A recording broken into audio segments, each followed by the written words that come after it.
Good afternoon and welcome members of the public, officers and members of the committee to South Kesteven District Council Planning Committee on the 6th of February 2025, and the time is just coming up to 1:05. I'm Councillor Charmaine Morgan, the Chair of Planning, and I will be chairing the meeting today. My Vice Chair, Councillor Penny Milnes, is here to ably assist me.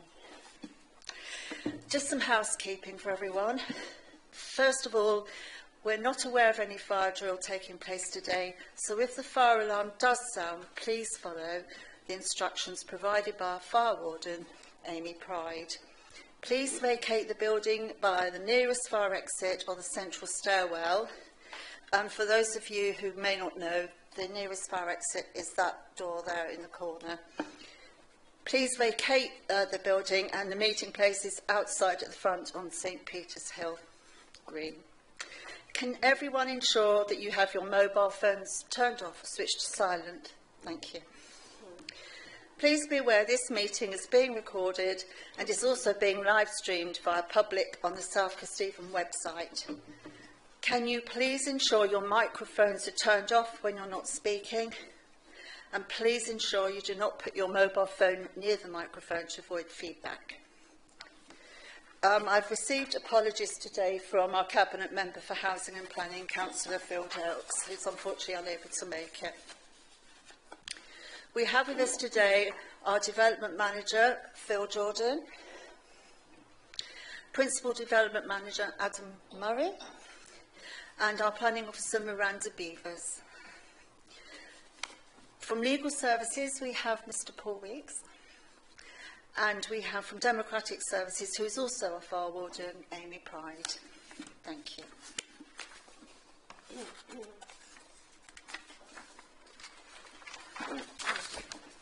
Public speakers and ward councillors, for the applications being heard today, please be aware you have 3 minutes to speak. You will be advised when you have 30 seconds left. You may finish your sentence, but not another paragraph. I'll now hand over to Penny to read out the list of speakers, and she will be reading in the order in which you will be invited to speak. Thank you. Thank you. Agenda item 4, application reference S241040, installation of solar farm, battery storage, etc. at Pastures Farm, Welby. For London, Thorpe and Harrowby without Parish Council, Councillor Alan Bowling. The agent, Charlie Mayer. I think we've got Sam Aitchison and Dave Elvin to answer any technical questions if needed. Thank you. Agenda item 5, application reference S241327, conversion of former schoolhouse building, together with erection of three-storey apartment blocks to form 60 apartments. The old schoolhouse, Station Road East, Grantham. The applicant agent, Adam Partington. Agenda item 6, application reference S241822, proposed demolition of Class Q consented barn and erection of a detached dwelling, Wildwood, Aysby. Against, Simon Jones. Applicant's agent, John Dickey. Agenda item 7, application reference S241719, change of use of outbuilding to single dwelling, 1 Albert Road, Stamford. There are no speakers. Agenda item 8, application reference S230299, land at Readings Road, Barrowby. No speakers. Thank you. Thank you for that, Penny.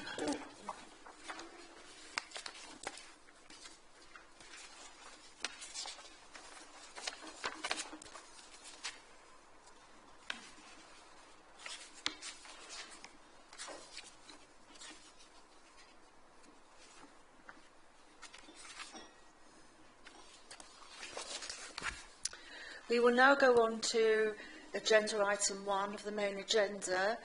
Do we have any apologies for absence? Thank you, Madam Chairman. We've received apologies from Councillors Sarah Trotter, Vanessa Smith, Gloria Johnson and Patsy Ellis, and Councillor Matt Sawyer will be substituting for Vanessa today. Thank you for that. Does anyone have any disclosure of interest for consideration? If you believe you have at any point in the meeting, you can also disclose then. Councillor Bishnal Singh. Yes, Madam Chairman, is with regard to applications number S241719. I was initially indicated for this to be called in because I wanted to give the committee members to decide on these particular applications. However, I come here with fully open mind, yeah, and after reading and visiting the sites as well, I'm very open-minded. Thank you. Thank you for that. Does anybody else have any disclosure of interest? I think I ought to declare, because it might be relevant to the first application, the solar farm, I am actually a member of the National Trust, but I don't have any pecuniary interest. I'm completely open-minded regarding this application. Thank you.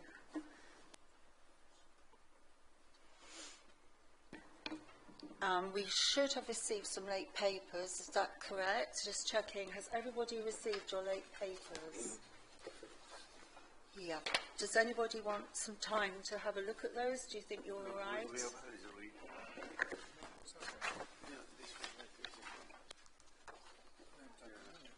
Sorry, Councillor Bishnal Singh, do you need some time to read them? Are you all right? Thank you, that's great. Okay, in that case, we will move on. So we will now move on to agenda item 4, which is on page 5 of our agenda pack, which is S241040. Oh, my apologies. Just to clarify, the minutes of our last meeting will be heard at our next meeting because we had to put 2 meetings together last month because of the weather, and it's caused some delays. Just so you know, we will need to just put a vote to, if I could have a proposer for that, that would be appreciated. Is that you, Councillor Harrison? Yeah, I propose that, but can I also ask that we're appraised of what the wording was that you finally came up with as well? Yeah, what we'll do is, one of the reasons for the delay is I want to share that with you all before they go out. Thank you. So Councillor Harrison has proposed that, and do we have a seconder? Councillor Sawyer, thank you very much. Can I just ask if you can raise your hands? That's great, thank you. So moving on then to agenda item 4, page 5 of the agenda pack, S241040, which is the installation of solar farm with associated battery storage. I will pass on to our officer and just clarify, this is a pastures farm, High Dyke, Welby. Thank you. Thank you, Madam Chair. As you say, this is application S241040, and it is a proposal for the installation of a solar farm with associated battery storage comprising ground-mounted solar photovoltaic panels, including mounting systems, inverters and transformers, electrical substation, underground cabling, stock-proof fencing, CCTV, internal access tracts and associated infrastructure for a temporary period of 40 years at Pastures Farm at High Dyke, Welby. The application site is located 1.5 kilometres to the north of Welby, to the east of High Dyke, just shown broadly outlined in red on the plan in front of you there. It is agricultural land that's currently in arable use and bound on all sides by further agricultural land. The application site itself comprises of 144 hectares of land. That's split of 99 hectares, which is the actual proposed solar farm operation, which is shown to the north of the plan in front of you, and the remainder of the site, about 45 hectares, covers the cable connection route, which runs parallel to High Dyke for approximately 3 kilometres and then crosses south of High Road, Londonthorpe, and the cable itself will be buried underground with the land reinstated following installation. Now, members will be aware that this is one of a number of proposals for solar development within the immediate surroundings of Welby. So just to draw members' attention, the proposal today that we're considering is outlined in red on the screen here. The Ash Tree solar farm proposal, which was heard by committee in October and was refused and is currently at appeal, is the one on the left-hand side here. And the third of those solar farms, the Church Lane solar farm, which was heard by committee last year and has recently been allowed at appeal, is the one to the south here. In terms of the current scheme in front of us then, the proposed scheme is the solar farm with battery storage with capacity of up to 46 megawatts. The panels themselves are tracker panels which would follow the direction of the sun, and the battery energy storage compound is located in the northeastern corner of the site up here. The scheme is accompanied by a detailed landscape mitigation plan which demonstrates that the existing hedgerow boundaries would be retained and enhanced with native hedgerow, which includes along the High Dyke boundary on the western side here. That is one of the boundaries that would be reinforced. There would also be new species-rich hedgerow and tree planting within the internal boundaries within the site along the access track. And the internal boundaries themselves, the internal fields, sorry, are to be planted with species-diverse grassland, and there's retained opportunity for grazing during the operational period. And the landscape mitigation plan also shows a 10-metre buffer zone being provided around the Welby Hazels woodland, which is in the corner of the site up here. In terms of the key issues, we've got the effect on agricultural land and then the effect on the character and appearance of the area. The application site itself does contain 40.3 hectares of grade 3 agricultural land, which is best and most versatile, and 58.9 hectares of grade 3B agricultural land. Now the grade 3A land is located within the central part of the site here, and members will recall from the previous plan on the screen that this central field is excluded from the actual solar farm. So that actually means that only 18.8 hectares of best and most versatile land would be lost out of the total 40 hectares of best and most versatile land. In terms of the impact on agricultural land, recent inspector appeal decisions, including the Church Lane decision, has accepted that the way in which agricultural land is used is not subject to planning control, and therefore the land could be taken out of arable use tomorrow without any control of the planning authority.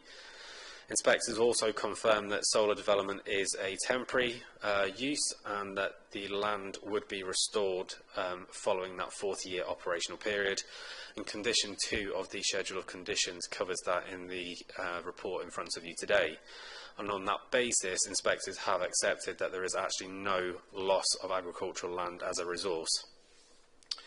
In terms of the visual impact, so the application site is visible from a number of public vantage points.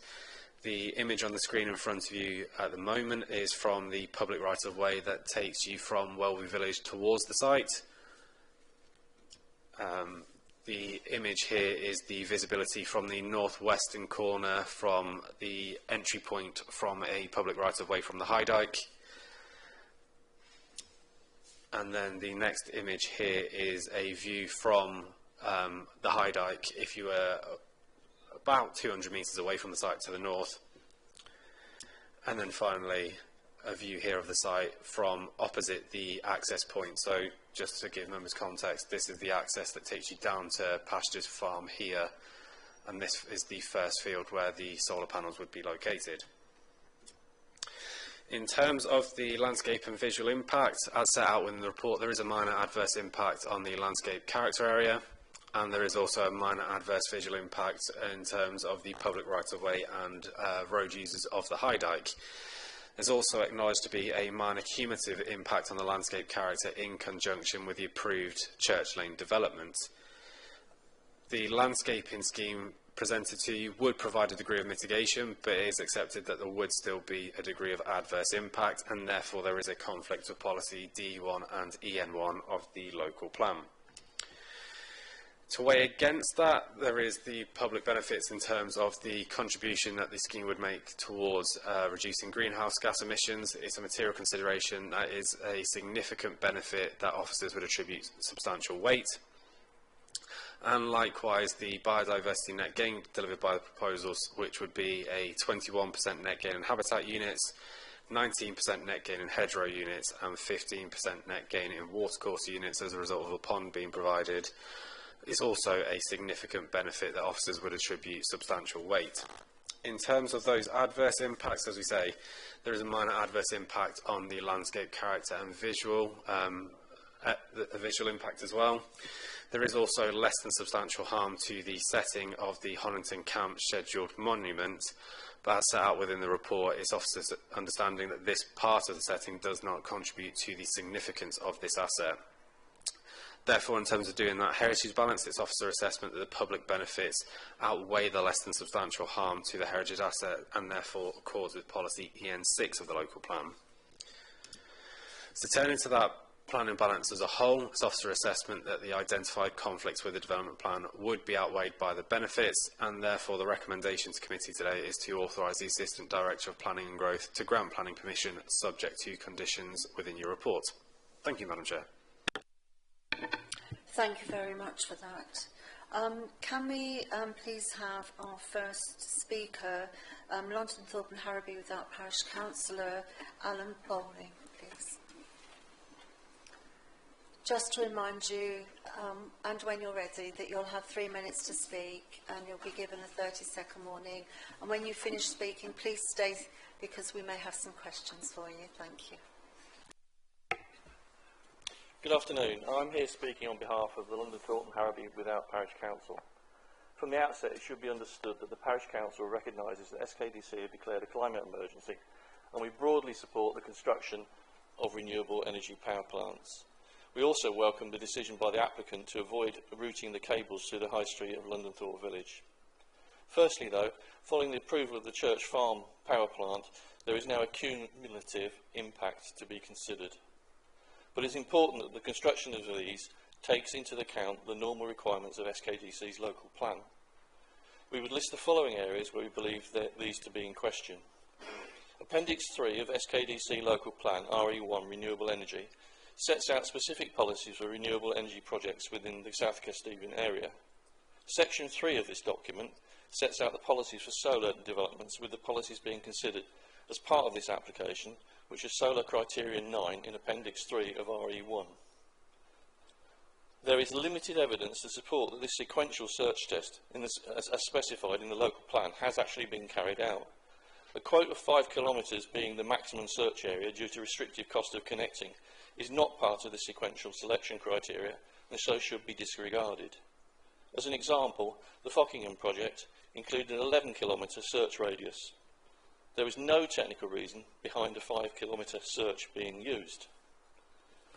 Further to policy EN5 of the local plan, development on a heritage asset, designated or undesignated, or within its setting which would adversely impact upon the significance of the heritage asset, for example, by detracting from its established character or appeal, or by causing irreversible physical damage, should be avoided. This development borders the extremely important Belton House and its extensive grounds. It's in the wrong place. This development also includes BESS units, which run 24/7 and are relatively new in use within the UK. The fans generate noise, and it's necessary to run these to keep the temperature stable during charging, discharging and hot weather. We believe they will impact the existing large bat population. They also represent a different safety challenge, which requires close working with Links Fire and Rescue, who have no experience of this type of facility. We also have concerns around the wild deer population and the accidents generated on High Dyke. The security of the sites, SKDC borders one of the worst cable theft areas currently in the country. The fencing will not keep any thieves out. We have continued concern of removing consistently cropped areas of land from production. And the route for construction traffic, which has been published, uses, guess what? Yep, Gainsborough Corner again. And anyone who lives around here knows what that really means, unlike LCC, who seem to know otherwise. Thank you for listening, and we hope you consider this carefully and make the right decision. Thank you very much. Does anyone have any questions that they'd like to ask? Councillor Harrison. Thank you, Chair, through you. Mr Bowling, I'm aware of the issue with the deer there, but perhaps you could elaborate a little bit more for me, the deer and the bats for the other people here, the issues that that's going to cause.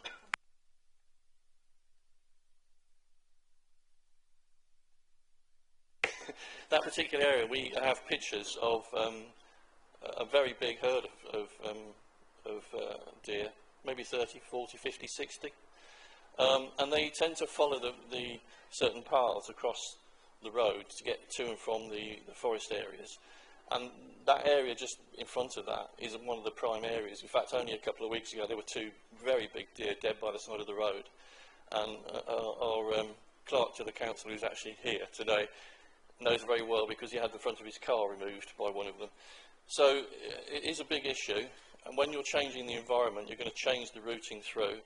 And if you were to look at the history of deer accidents, it's actually one of the hot spots of Lincolnshire, is where that actually happens, just along there.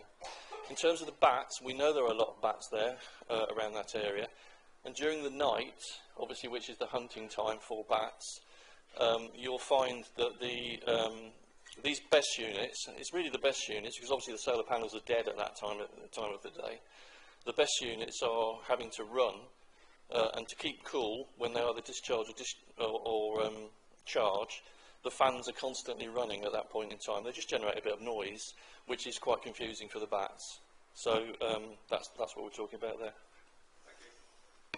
Thank you very much. Do you have any other questions? No? I would just like to do a follow-up of sorry, Councillor Bishop.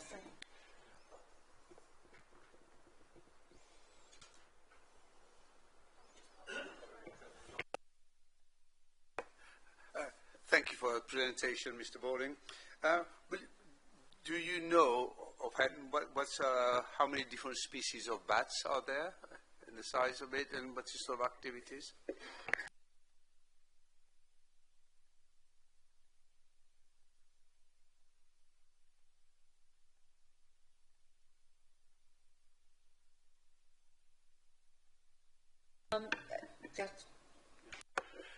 You also mentioned about the deer. Is it how many variety of deer? Are there any mud deers, or the other species of deers here, the big ones? These are the big ones, not the muntjac deer. So these are the ones that are so high. Yeah, they're big deer, and they will take out the front of your car very, very effectively. Thank you for that. Thank you. That's fine, thank you. If we could now have our next speaker, please, the agent, Sir Charlie Mayer from Accardis Consulting Limited. And I understand that Sam Aitchinson and Dave Elvin may answer any technical questions, is that correct? Yes, that's correct. Okay. Do they want to come forward as well then in that case?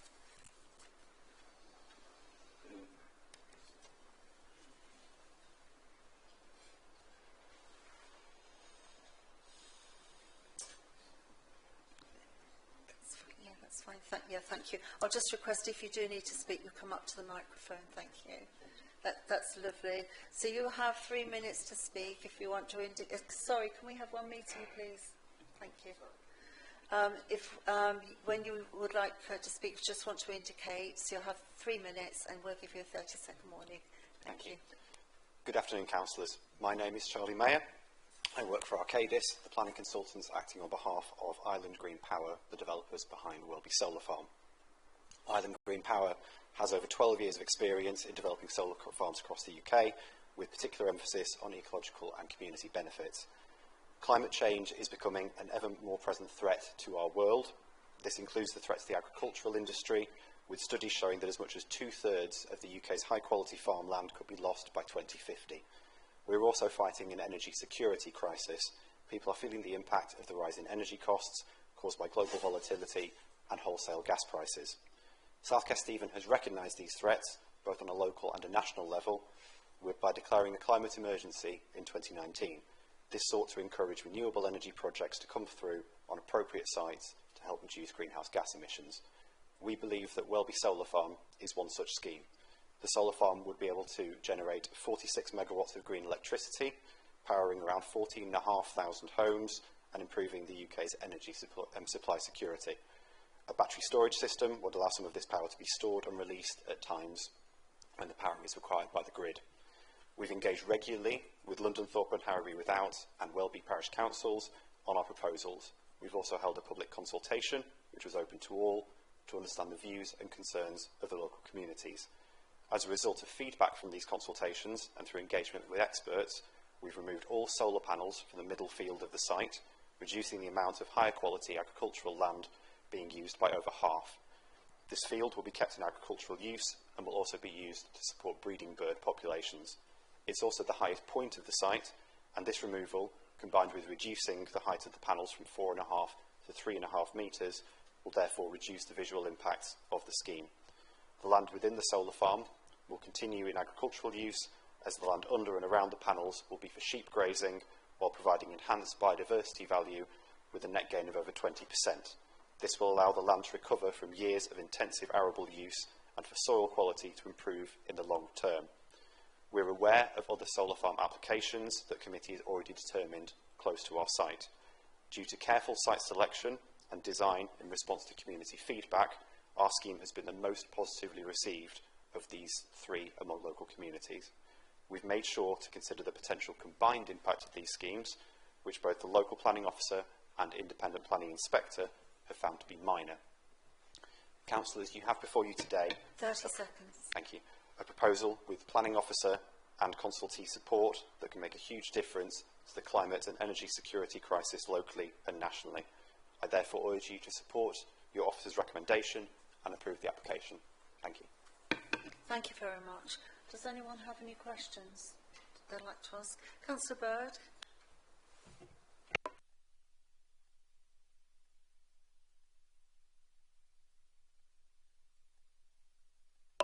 That's it. No, yes, sorry, I didn't take it. You mentioned sheep grazing. Is this any of this land currently being grazed by sheep, and is this part of the farmer's current kind of management of the land? Are there actually sheep there at the moment? So my colleagues who are here from Island Green Power can probably provide some more detail on that, but it's not currently in use for grazing, but the farmer has an arrangement with another local farmer with sheep so that it would be used were this development to go ahead for grazing. But no, there's no currently sheep grazing on the land. Thank you. Did one of your colleagues want to answer the further?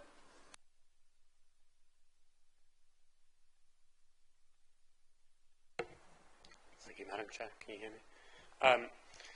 Yeah, so it's currently not used for farming. It's currently in a fallow grass mix for agricultural, and the landowner has engaged with a local sheep farmer who is willing to put sheep on the land if the solar farm were to go ahead. That's just to add a bit more context. Thank you. Thank you. Yeah, could you say that again, please, but just a bit more loudly? Thank Sorry, you. yes. You're welcome to go nearer the mic if it helps. Okay, thank you. Yeah, so the farm is currently under a fallow grass mix, so it's not currently under sheep grazing. However, the landowner has engaged with a local farmer who would be willing to potentially put sheep under the panels if the solar farm were to go ahead. Thank you. Councillor Harrison. Yeah, if I can come back on that one about the sheep grazing under.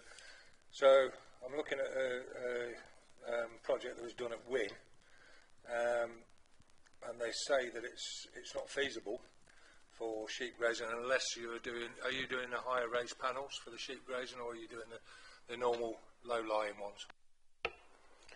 So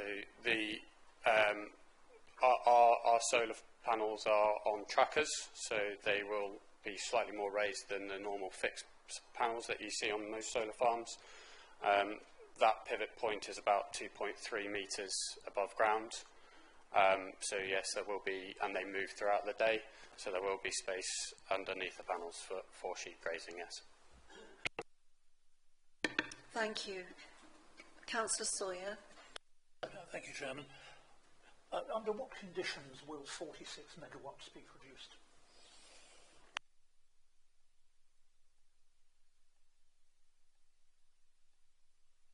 Hi, Dave Elvin for the applicant. The 46 megawatts is the maximum export capacity to the grid, and as I'm sure you're well aware, obviously the generation is in what we'd call a bell curve throughout as the sun rises and sets. So the maximum generation tends to be much more towards the summer and middle of the day. So that's basically how it's in the planning legislation. The capacity is limited to local planning applications to 50 megawatts, so that's the measure for it. Does that answer your question? In the real world, of course, you're unlikely to reach 46 megawatts every day. What is your assessment over a year, the average daily energy generation? Thank you, Councillor. So one of the things we do, because the numbers are quite meaningless to most of us as lay people, so one of the pieces which we do is there's a government-based statistic that looks at the generation in terms of the number of homes powered, which is a commonly used metric for that, to give people a much better understanding of it. And what that does is it takes the assessment of all of those factors of the variables of the generation across not just the day but across the year, and then produces that number of homes powered off that, an average amount of power a house uses. So that's why that is included in the information we put out. Thank you. I'll just go to some others now, if that's right, Councillor Sawyer. Councillor Bishnell Singh and then Councillor Harrison, I believe you had another question, and then Councillor Bird. And then I'll come back to you, Councillor Sawyer. Thank you, Madam Chairman. Through you. Could you possibly clarify for us, under our policy DE1, good quality, promotion of good quality design, how would you mitigate for the provision for the safe passage of the wildlife, i.e. the deers and other wildlife that inhabited the area? Obviously, they don't travel in a straight line.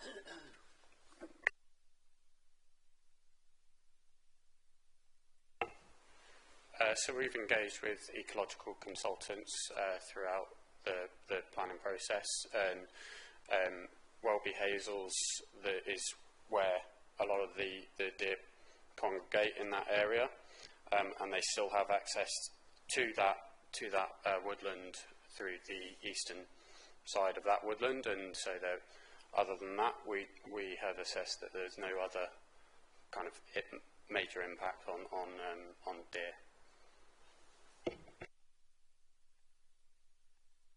Yes. Surely, would you manage that through actual by plantation plants, so that you can channel the animals to the sites where they go, or would you just it will all fenced off and keep the sheep within the pen? So you'll have corridors between the hedgerows and the fence line, which the deer will still be able to travel through. But the main site itself will have deer fencing around the perimeter, but it will be set back roughly 4 to 5 metres from the hedgerow. Thank you.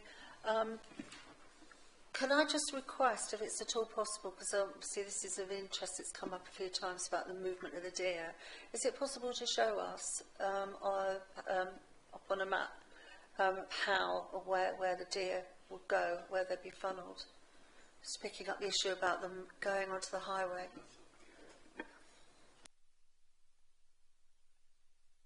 Yeah, so just for members' benefit, so Welby Hazels that the applicants just referred to here is the area in green shown on the landscape mitigation plan here.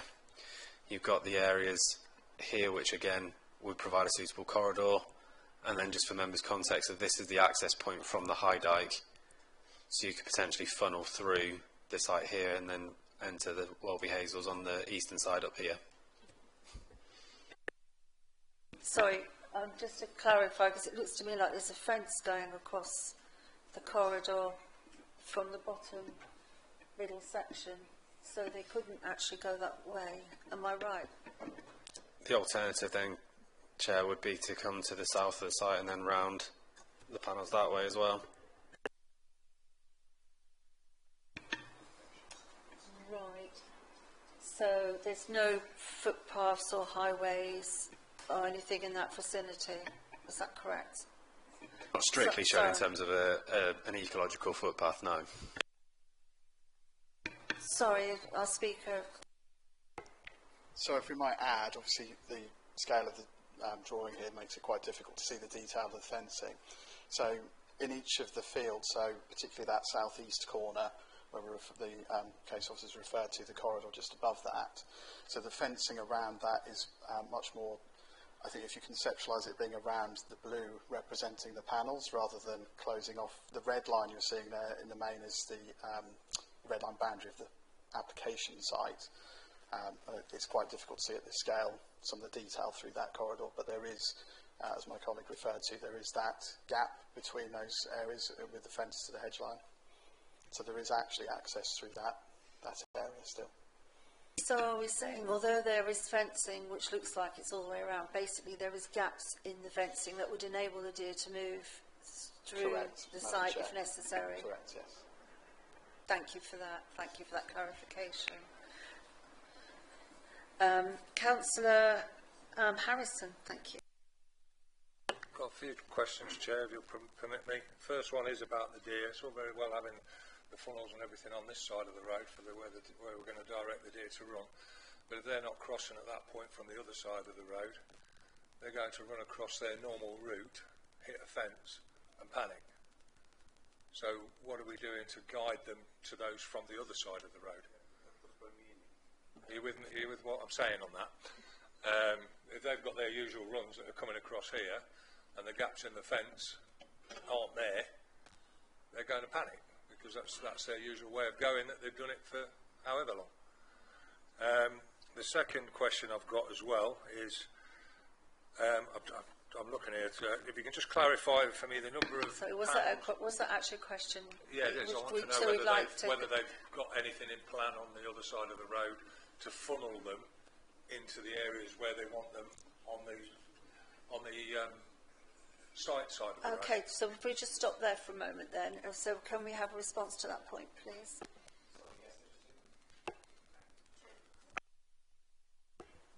Sorry, so just to clarify, along the high deck at the moment, obviously the hedgerow is pretty continuous there, and there's very few gaps, and the fencing that we're proposing would be, effectively you would have the road, then the hedgerow, then the fencing would be within the fields and in between the hedgerow and the panels, so it wouldn't really make a huge amount of difference in terms of the deer crossing the high dyke. There's already a hedgerow there pretty continuously, so the fencing shouldn't make a huge amount of difference to their path when they're trying to cut across.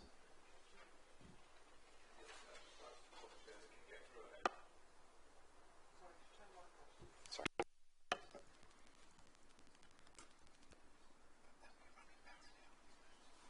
Thank you. Thank you. Councillor, yeah. They'll be running parallel along the road and a great danger to traffic and the deer. Yeah, I think the point that's been made actually, did you want to just explain rather to share that with everyone? Yeah, I think we can clarify the exact distances, but I think what's being said is that the hedgerow as it exists, adjacent to the road, you would then have effectively like a field margin which would remain, and then the fencing, the deer-proof fencing for the solar farm. So around the entire perimeter of the site, including adjacent to the high dyke, you would have a corridor in which the deer could move. So if they shot across, went through a gap in the hedge, yeah, because the fence doesn't sit, hard up against the hedge. It's actually set back a bit into the field. Thank you for that. You had another question. Yeah, second question. Can you just clarify the number of panels and the number of these battery storage things that will be on the site, please? So the exact number, I don't know for sure because there's quite a few of them. There will be roughly just under 100,000 solar panels across the site. And the battery units, I believe there are, I can't quite remember, can you? Off the top of my head, no. Can I, you've got that? Yeah, thank you.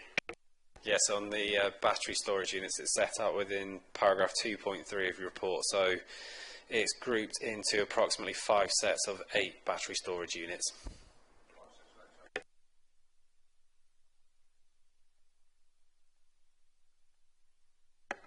How long does your production of green energy take to cover the manufacture, transport, installation and everything else of 100,000 panels and 40 units? Because it's all very well saying you're going to provide this energy, this green energy, but you're not until you've covered the manufacture, transport and the installation, are you?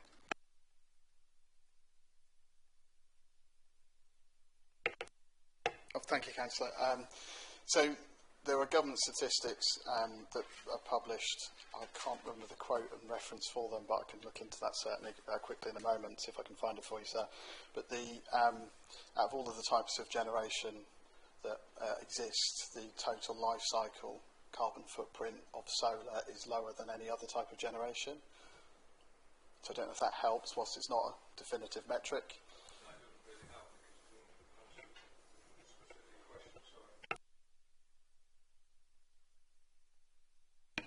Thank you. I think we'll move on. Councillor Bird. Point of information, Chairman. I was thank you. going to say on the Mallard Pass website, it said between 10 and 12 years to Councillor Harrison's question. Thank you very much for that. Thank you.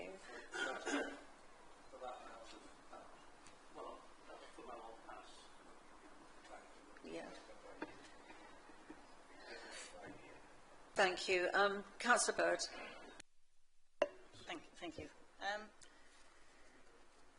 We've heard a little about the kind of potential policy conflicts, but I'm interested in the potential impact for the nearby neighbours with solar panels and with batteries. Is this site going to generate additional traffic in the location and additional sort of humming kind of noise, or any sort of potential disruption? Obviously there's the visual impact. So I'd just be interested in if you could provide a list potentially of the negative impacts on the neighbourhood that you've already considered. But plus, are you able, this is generating enough electricity for so many thousand houses. Is that just all being fed into the grid, or is there actually any financial benefit on the electricity bills for any of the residents in the neighbourhood? So I'm just looking at, for people who live in the area, what will be the disadvantages and what will be the advantages? Thank you. So in terms of kind of financial contributions to local areas, in terms of money off electricity bills, there's no kind of mechanism for that, but as part of the development there would be what's called a community benefit fund, where effectively there would be a fund agreed of money transferred to London Thorpe and Welby parish councils to spend on community projects as they see fit. So there's a set, there's government guidance on how much you pay into that fund based on how many megawatts of electricity you're generating. So we've had these discussions with parish councillors previously as well in terms of how the parish councils would stand to benefit in terms of community projects. I hope that kind of partially answers your question in terms of financial benefit. There's no kind of direct financial gain. Sorry to interrupt, just to make the point that that isn't actually directly a planning consideration regarding funding. So just to make that clear, thank you. Thank you. In response to your other question, in terms of noise, there was a noise assessment done as part of our design work that found that noise impacts across the site would generally be very low. There would be a slightly higher noise impact on the single farm, which the name escapes me, but just the other side of Welby Hazels, just to the east of the proposed battery storage area. And in response to that, we are proposing to have a 3-metre high acoustic barrier going round the edges of the battery storage area, which would then significantly reduce the noise impact on that one farm. In terms of transport impacts, I can get the numbers of construction vehicles that would be on the road during the construction period for you. It would be a relatively limited impact, especially as those construction vehicles, assuming that the Grantham Southern Relief Road is complete by then, which it looks like it will be because that's already underway, construction vehicles would come straight off the A1 onto the new Relief Road, onto the High Dyke, so would avoid Grantham entirely, and the impacts would be limited to only a couple of quite major roads. But I can get the numbers for you as well in terms of traffic impact. So the peak number of vehicles accessing the site during construction would be about 10 HGVs and 50 cars and low goods vehicles a day. So that accounting for kind of arriving at and leaving the site during that peak construction period, that's about 1 or 2 HGVs an hour, about 8 or 9 cars an hour at the construction peak, and construction would be between 6 to 9 months. And as I said, assuming that, that the relief road is complete, they would go straight from the A1 to the relief road to the High Dyke to the site. Hopefully that answers you. Thanks. Thank you.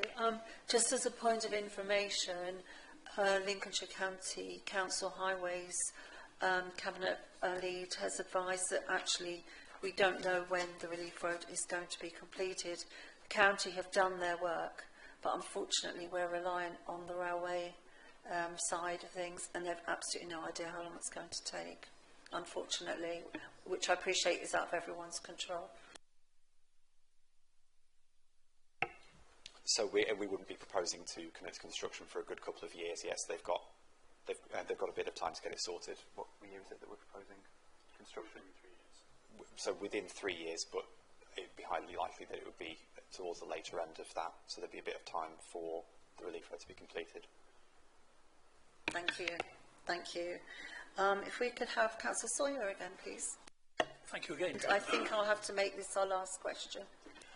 The technology is proceeding very rapidly in this area.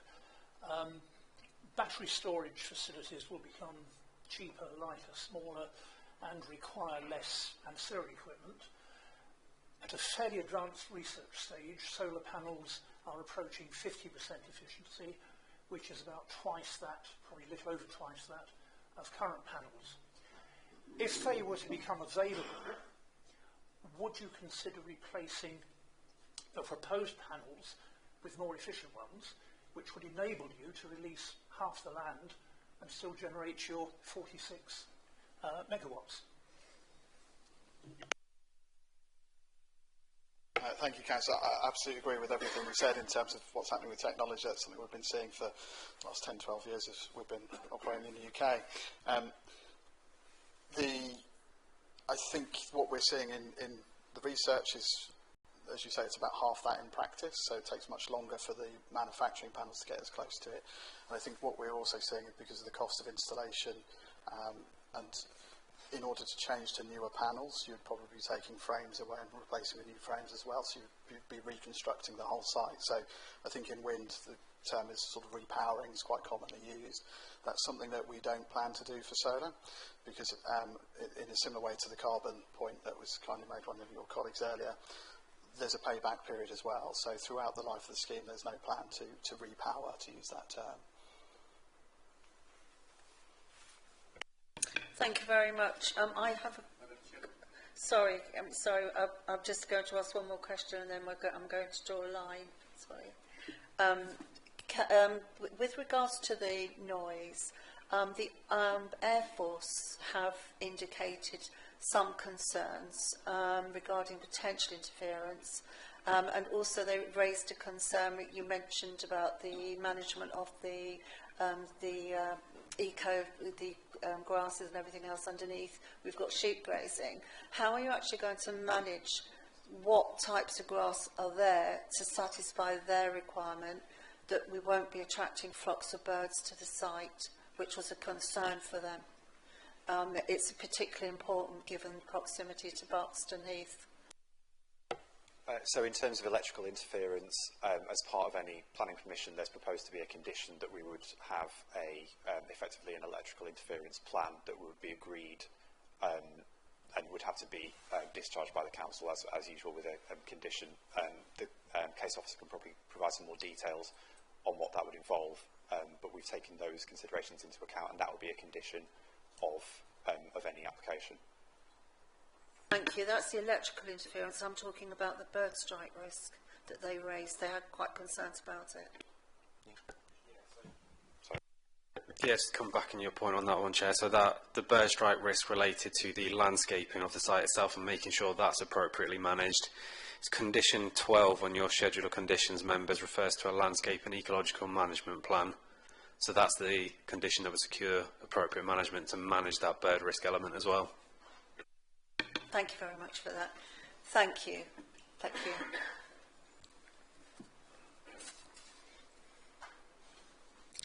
Right, we'll now move on to debate. If anyone has any questions of our officer, you're also welcome to raise them at this time. I understand Councillor Bishnell Singh, you did have a question, so do you want to kick things off? And then Councillor Wood. Thank you, Madam Chairman. To Adam, thank you for your presentation, Adam. But it is a known fact that solar panel or photovoltaic cells tend to start declining after the 10-year period. So at the moment, the current productions of 48 or 46 megawatts, will start declining, and when it start declining towards the end, it decline quite fast, exponentially, they decline. So is it worth taking a good agricultural land, for that period of time of 40 years, when something that is not producing that much electricity, or will there be a constant replacement? The panel will be replaced as it goes along after 10 years. So you have conditions in front of you, members, that limit the output to 46 megawatts. There is also a condition that looks at an operational management plan. So, for example, Councillor Bisnell asking if it was that the panels were defective or were no longer producing in the way that they should be, there's a management plan that secures the potential replacement of panels to ensure that it does continue producing electricity effectively. Likewise, you have conditions in place, councillors, that if the site, for whatever reason, does not continue producing because the panels are faulty, there's effectively a decommissioning scheme is required if there is a point where the site no longer is producing power output.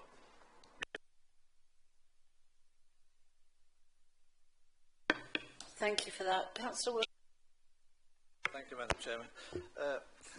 You'll have to bear with me, Adam, really, because I know I've spoke to you. I want to talk to you about, so I understand this 40-year temporary period, and I know I've asked you questions about this before, but I'm a bit confused about it.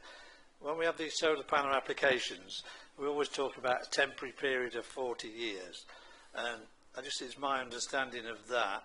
Is it always a temporary period if you state a year's period? So, for instance, if you was to state 100 years, would it still be temporary? Is it 500 years? Would any stated period be temporary? And what effect would that have on your recommendation if it was stated as a permanent rather than a temporary then? So there's two parts to the question. It's my understanding of it. And I know you've probably answered some of them things to me before, but I still don't understand it. Thank you. I'd like to interject here, if I may. I think it's not a terribly fair question to ask our officers, because what we're really talking about is government policy, that it's national policy. Whatever we think of that, unfortunately, we have got this is what we have to work with. So it's not something that our officers can really could answer it, but you need to be talking to the minister rather could I ask, we're trying to understand why does the 40 years come up? Is that a government policy for 40 years then, or is that? It is. It's government policy. Would you like to? I mean, 40 years is what's recognised by the industry at the moment, and that's based on the effective lifespan of the panels. And it's a fair point that's been made. They degrade over a period of time, but also I think Councillor Swear made the point. The technology is improving all the time as well, but ultimately there's a commercial reality to this. I think that was pointed out by the applicants. If the solar panels degrade to a point within that 40 years that they no longer produce a meaningful amount of electricity that makes that scheme viable, there would need to be a consideration of replacing them. The applicants have said there's no intention to wholesale replace the panels during that 40-year period. But if that did occur, there's a condition that allows for that scenario, and that's the operational management plan, where we would have the opportunity to look at any large-scale replacement of the panels within that period.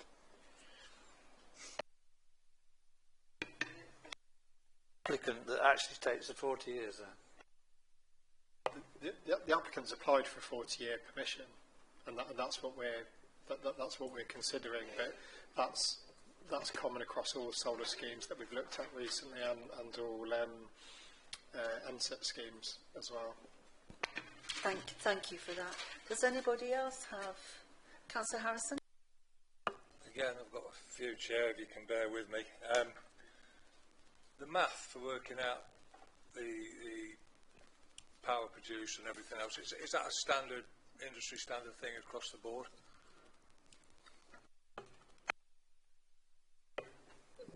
Yeah, there will be, but it'll depend on the type of panels.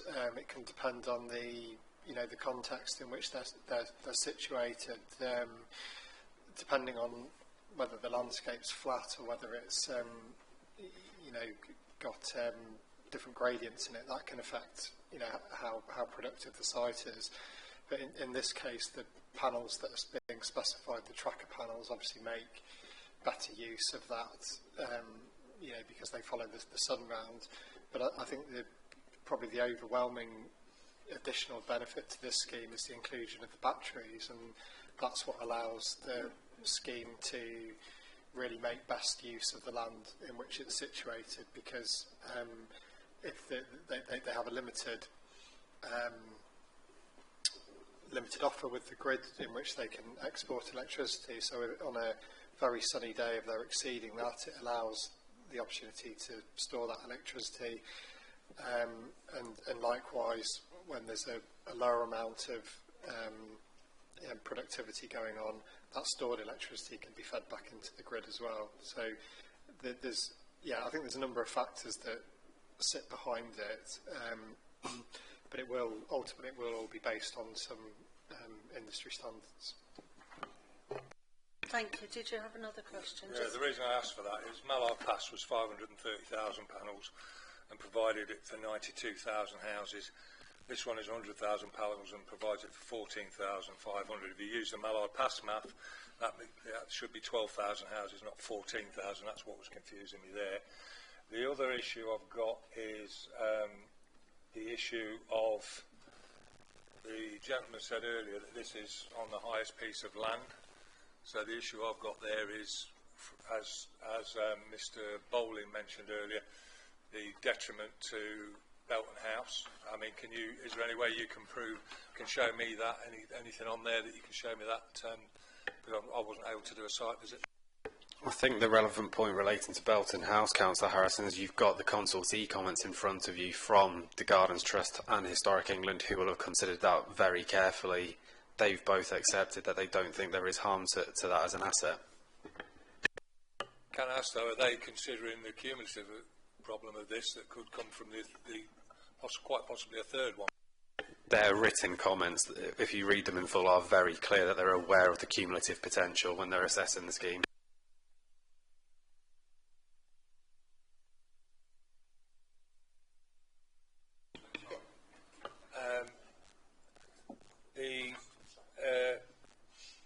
I've still got an issue with the benefits of reducing carbon emissions, being as nobody can tell me what the production carbon emissions are. But the one that worries me most is the benefits of increased biodiversity. We know there's a decrease in biodiversity, and I'm just wondering where the comparisons of the decrease in the biodiversity, the damage that this will do to the bats, unequivocally it will do some damage to the bats. I would fully expect some damage to the deer. How are we equating that as an offset to any biodiversity net gains, please? So when you undertake the biodiversity net gain metric, you look at that baseline habitat. There is a minimum requirement to provide that 10% net gain. Now, for example, if you even let's take trees for an example. If the developer, as a result of the development, there is 10 trees on site and the developer takes away 2 trees, they would have to offset that first before they then provide any additional betterment beyond that to reach that 10% net gain. If we're looking at this element of biodiversity and ecology holistically, you have the statutory condition that covers the biodiversity net gain. We have a condition in place that looks at ecological mitigation, so that picks up things such as the deer, the bats, etc. And then you also have a construction management plan which has an ecological scheme of works as well. So throughout the various stages of development, the ecological impact has been very carefully considered. Right. So just for my, I'm the dumbest one on this, I just need to understand. So you will, first and foremost, they will negate any detriment, and then they will provide the net gain on top of that. Yes, so all the calculations provided to members looks at negating first and then betterment. So it's all based on a baseline situation. The figures in terms of 10% net gain are above that baseline. Thank you very much. And Councillor Harrison, they were fine questions, so please don't think that they weren't. Councillor Sawyer is next. Thank you, Chairman. I cannot help but wonder if this proposal could land the SKDC area with some combination of a white elephant and an energy dead end. We're looking at 145 hectares of land to produce 46 megawatts. I note from the report this morning the government has expressed its support for small modular nuclear reactors. Typically, one of those would occupy only 3 hectares and generate 300 megawatts. So I'm wondering about the wisdom of approving this on that basis. I have a feeling that we're going to move away from these things, and then, in all honesty, I don't think they're necessary. Thank you, Councillor Sawyer. I think, again, that's more of a government policy matter, and I'd love to see when we get an application for a nuclear reactor coming to our area, how, our response to that, if we get a say in it, actually. However, at the moment, we have to go with what we've got in front of us now. So, yeah, thank you. Councillor Bellamy. Thank you, Chairman. Just to get back to what Councillor Harrison said and what Phil was saying about the battery storages, is it right that if the 3 developments together, Ash Tree, this one, and the previous Welby one, that puts the substation at overcapacity combined, but the battery storage presumably allows the in-feed into the grid to be staggered? I'll be honest, Councillor Bellamy, I don't know exactly in terms of what the availability of capacity is, but in terms of the actual solar schemes themselves, they will need to get their own agreements in place with National Grid in terms of that connection point. That process itself will consider about capacity, etc.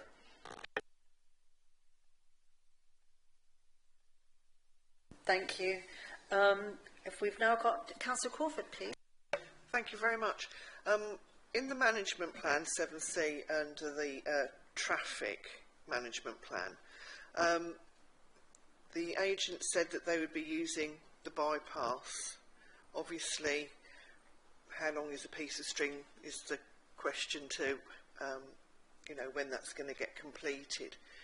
Could we make sure that the traffic management plan is really looking at the best roads to, if this goes ahead, the very best roads to use, so it doesn't disturb the local residents with the HGVs going through? Could we really have that very stringent in there, please? The wording of the condition allows for the routing of construction vehicles to be agreed at that point. I can't predetermine exactly what the situation will be at the point of that application, but certainly when those details come forward as part of an application and we consult with the County Council as the Highways Authority, they will be taken into account the most appropriate route. On that front, just a quick follow-up question. Could we put a notary in to request that they avoid the Gainsborough corner if possible? We could put an informative on if members feel that's necessary. I suppose we just don't want to be too particular in terms of the actual wording of that informative, purely because we don't know exactly what the scenario is going to be at the point that those details come forward. But certainly in terms of minuting the discussion today, it can be covered in the minutes in terms of members' concerns about using that area if possible. Thank you. If we can have Councillor Wood, please. Thank you, Madam Chairman. It's really, Adam, regarding National Trust comments about screening and the effects on Belton. I know you've answered it. Is that covered by the landscaping plans?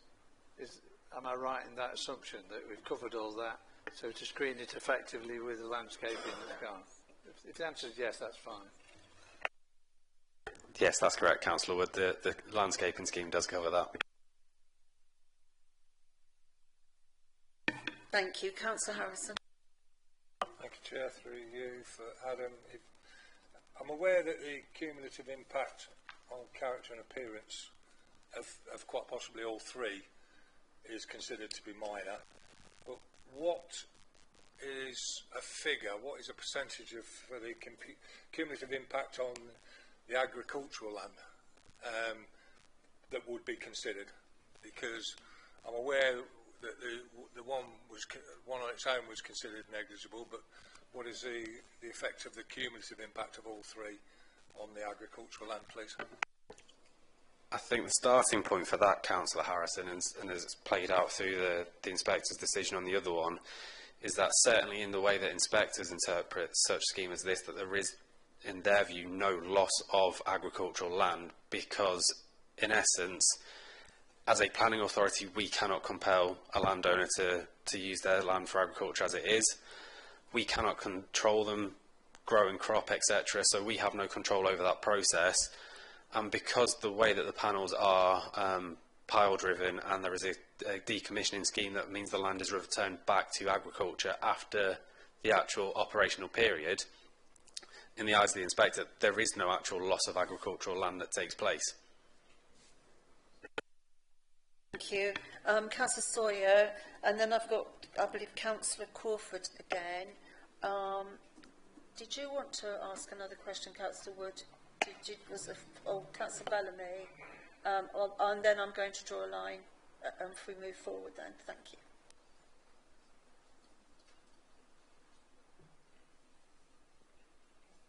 So, Councillor Sawyer. Thank you, Chairman. In the event of heavily overcast conditions, which are not unknown in this country, how many days backup is provided by the battery storage facility? I'll be honest, Councillor Sawyer, I don't know that one. That might have been a question better directed to the applicant.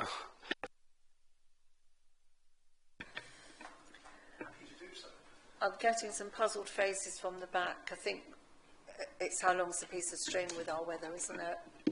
Basically. Thank you. Councillor Crawford. Thank you. This is more debate. You've got a few seconds. Listening to the discussions, I don't see at the minute we have any reason to object to this application. There's lots of questions. And the problem being that if we refuse this application, it would go straight away to appeal. And the way the government is going, they are rubber stamping every solar panel and anything that's ecological and helping to power this nation instead of feeding it.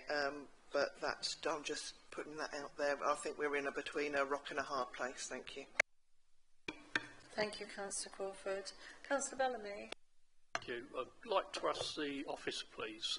The the issue about BMV and protection of it, and the inspector says that there is no loss of BMV. Where does that leave the ministerial statement that was made to protect BMV about just over a year ago now, wasn't it? Before, yeah, I think it came out last December or January about protection of BMV.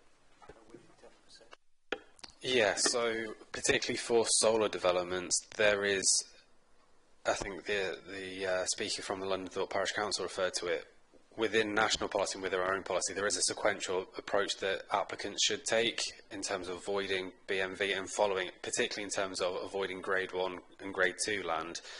Grade 3, such as this site, is a slightly different situation because it's split out into grade 3A and grade 3B. Now, what the recognition is that we're seeing coming through from appeal decisions is where land involves grade 3A, effectively that sequential test has been satisfied because the high-level mapping that's available from Natural England doesn't distinguish between grade 3A and grade 3B. So until an applicant goes on and does the detailed soil surveys, they don't know whether it's best and most versatile or not.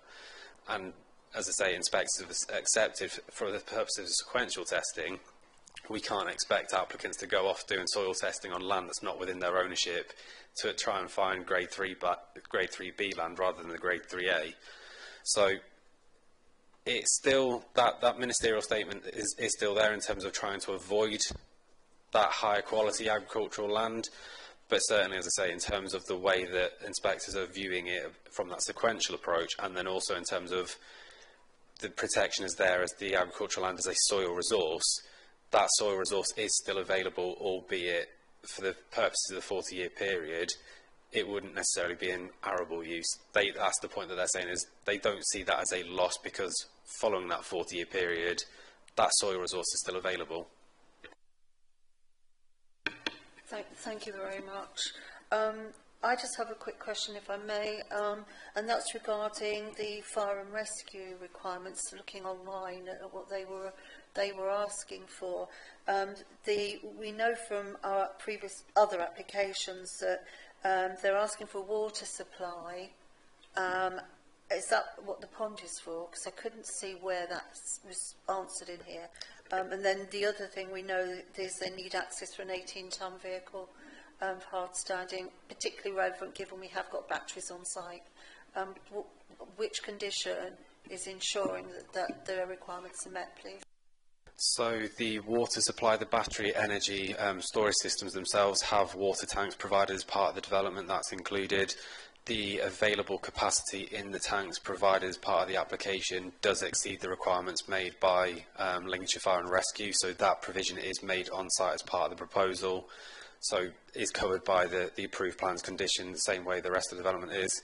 In terms of the access arrangements, condition 7, Part A of that has a requirement for the construction management plan to include details of the access construction to ensure that proposed development can be accessed by emergency vehicles. So that would cover that requirement. Thank you very much. I think I'm going to now, Councillor Bird. If we should end up that the panel approves this, is it possible to put a condition in the it was mentioned earlier that the battery would have a 3-metre surrounding sort of acoustic fence of some sort. That in the middle of a field or wherever it is in the field, it is going to look quite a big, kind of like a big wooden box type thing potentially. Is there any way to condition that is painted or planted around in order for it to blend in with the landscape? So you've got condition 16 that requires the acoustic barrier to be implemented. If members wish to, we can have that so that the details of that acoustic barrier are submitted for approval first. That can be updated to that condition. Yeah, that would be ideal. And in fact, I know we did this Stamford North.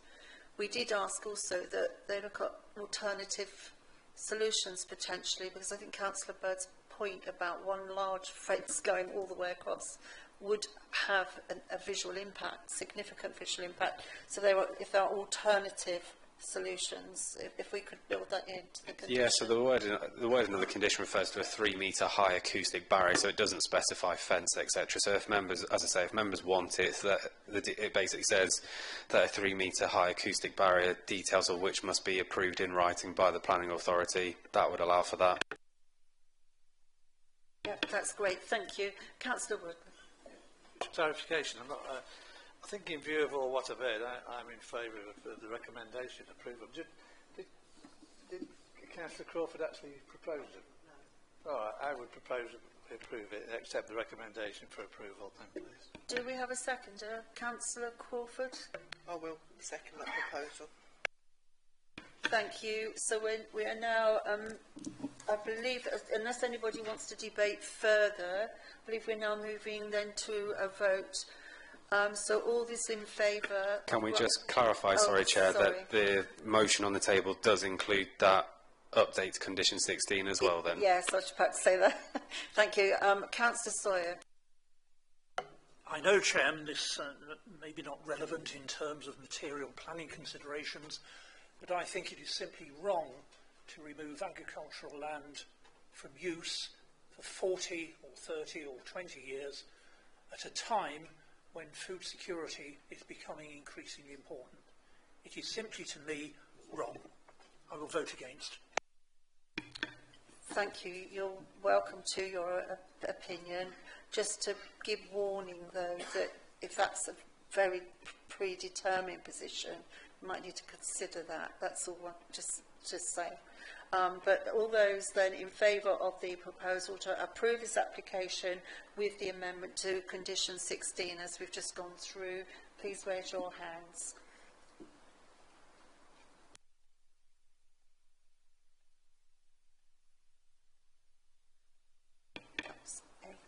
That's eight. Thank you. Those against, please raise your hands. That's two. Yes, certainly. Councillor Harrison, Councillor Sawyer, and do we have any abstentions? No. Thank you. So permission has been granted for this application.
Thank you. We're now moving to the next application, agenda item 5, page 43 on the agenda.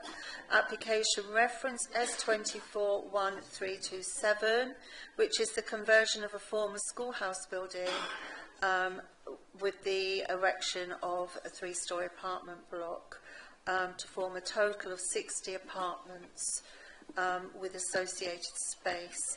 This is located at the Old Schoolhouse Station Road, East Grantham, and I actually need to make a declaration. This application is in my ward. I am the Town and District Councillor for this area. And I have done a site visit with the applicant and the other member present, but I'm remaining open-minded when I look at this application. Thank you. Thank you, Madam Chair. As you say, so this is the application for the conversion of the former schoolhouse building, together with the erection of three-storey apartment blocks to form a total of 60 apartments, with associated amenity space and vehicle parking following demolition of the existing workshop and office building at the old schoolhouse on Station Road East in Grantham, and it's a revised submission of application S230882. So the application site itself is just under an acre of land situated between Station Road East and Launder Terrace to the southwest of Grantham Town Centre and approximately 150 metres east of Grantham Railway Station. The site is bound to the north and west by residential properties that front onto Launder Terrace, to the east by the St John the Evangelist Church, and then by the Grantham Station car park to the south. The site presently contains former school buildings, a modern workshop and office buildings which have subsequently been used as a commercial space. The buildings themselves currently stand vacant, and the former school buildings are a red brick with pitch slate roof that has some attractive window and brick detailing. The former main schoolhouse is positioned in the east of the site, and the former infant schoolhouse is in the northwest corner of the site, and the site benefits from wrought iron railings along the northern and eastern boundaries of the former main school building. As I mentioned, the application is a revised submission of application S230882, which was an application for development of the same description that was refused in August 2023 via delegated powers. The reasons for refusal are set out in full within the main report, but to summarise, there were 4 reasons of refusal. The first relating to the scale and layout of the proposal being harmful to the character and appearance of the area and resulting in the impression of an excluded community. The second related to the demolition of the former infant schoolhouse and the harm to the remaining old school building due to the demolition involved and the scale and attachment of the new build form. The third related to the failure to provide a biodiversity net gain. And the last one related to failure to enter into a Section 106 agreement to secure contributions to healthcare and the necessary affordable housing provision. So just to bring members' attention to the previous proposals then, so what you can see here is a scheme where the retained building is on the right-hand side here, so this is the main school building, and all elements of the form of the new build element were going to be stepped forward of that retained building immediately to the rear of the footpath. No intention in terms of provision of the boundary treatments, which are characteristic of the surrounding area. And then just in terms of the previous elevations, as you can see on the screen in front of you, you've got a proposal that is very large in scale in terms of comparison to the retained former school building, fairly uniform character and design, and the overall impression in terms of that scheme with a consistent ridgeline is one that's got a very large massing. And then, as I say, the application was also refused on the basis of the new build element would be directly attached to the retained schoolhouse, and those concerns there in terms of what that would do in terms of scarring of the retained feature and harm to the actual fabric of that building itself. And again, just shown again on the screen here, the other elevations proposed. That bottom elevation, which shows the impression from Launder Terrace, really just helps to highlight that potential concern that there was in place in terms of the scale of that new build element in relation to the retained building. And then finally, just to relate in terms of the floor plans and that first reason for refusal for the excluded community, the previous arrangement would have had bedrooms fronting directly onto the street fronts with all private sort of amenity space, such as the living rooms within the internal areas of the site. Concern there in terms of fear of crime and disorder without the actual elements of an active frontage surveillance over the street frontage. There was significant concerns relating to that. Scheme in front of you, as I say, and it's set out within the report as being substantially amended to try and address those previous reasons for refusal. So, for example, Block C, which is in the northwest corner of the site here, that has now been set further back into the site to allow for a wrought iron railing to be provided along the back of the footpath, akin to what you have with the retained old school building. You've got an additional number of parking spaces now provided as part of the scheme above and beyond those that were previously proposed. And then whilst you've still got the new build element connected to the old schoolhouse, it's not actually directly connected now. You would have a recessed link between the two. And what helps to just highlight this even further is that what you've got on the screen here, albeit fairly faded, is a comparison in terms of what the proposed footprint is now as opposed to the previous or the existing situation of the footprint of the existing buildings. As you can see on the screen, just in the hatched area, that footprint, particularly on that Launder Terrace frontage, is now broadly comparable to the existing buildings. And then just then turning to the actual detailed design and the elevations, as I say, they have now been substantially revised so that you've got external doors now onto all street-facing elevations with occupant access then through those doors, allowing to have that element of an active frontage and natural surveillance along that street frontage. The new build element, as you can see, now has a stepped eaves and ridge height, which helps break up that massing and allows a more seamless sort of integration with the retained building. You've now got a lot more variation and detailing in terms of the window designs, which are more proportionate for almost a reinterpretation of a Victorian terrace. And you've got that detail in terms of brick arch detailing to the doors and some of the window detailing as well. The main school building, which is being retained, is largely unaltered in terms of its existing appearance, with the exception of the introduction of some conservation roof lights into the roofscape on the side elevations that you can see there. And again, that's just highlighted in terms of the Station Road East elevation. That's the middle one on the screen in front of you. And then just in terms of the floor plans, that internal layout has been rotated so that you do now have bedrooms within the internal courtyard, and the living spaces are then looking to those street fronting elevations, again helping in terms of that element of active surveillance over the street frontage. And then just helps to highlight in terms of the 3D visualisation that looks at what the scheme could potentially look like. So just to give members context, you've got Grantham Railway Station beyond, it's the station car park, St John the Evangelist Church, so you've got Station Road East here, and then Launder Terrace along the north here. So in terms of the evaluation of proposal, as I say, the starting point for the assessment of the current application is the previous reasons for refusal, and then looking at the how the scheme compares to that previous reason. Just in terms of the principle of development, it is recognised that the site is a protected employment site within the current adopted local plan, but the employment land study that is being undertaken as part of the local plan review accepts that the site is not suitable for continued employment uses and therefore recommends deallocation as part of the forthcoming local plan review, and therefore satisfies the current local plan policy requirement for policy E4, which allows the employment site to be utilised for alternative uses. In terms of that previous reason refusal relating to the design quality, as I've just gone through in terms of the significant amendments that have now been made to the scheme to try and address those reasons for refusal, the Urban Design Officer's comments, which are in front of you in full, has now confirmed that the scheme is much more reflective of a traditional Victorian terrace. There are still elements in terms of that real fine detail of the design, such as the actual window proportions and detailing, making sure that the windows are set back in reveal, the potential for that brickwork embellishment, etc., and looking at trying to maximise the use of salvage material as part of the new build element. Those elements are all covered by conditions that are set out in front of you within the officer report.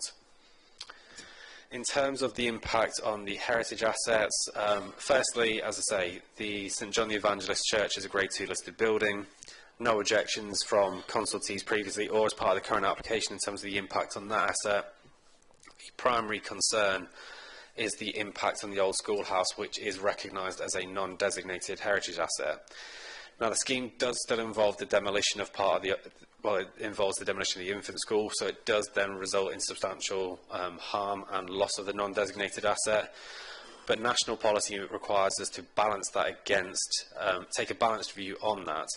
The applicant has provided information which would suggest that the demolition proposed is the minimum necessary to ensure a viable scheme is delivered on site. The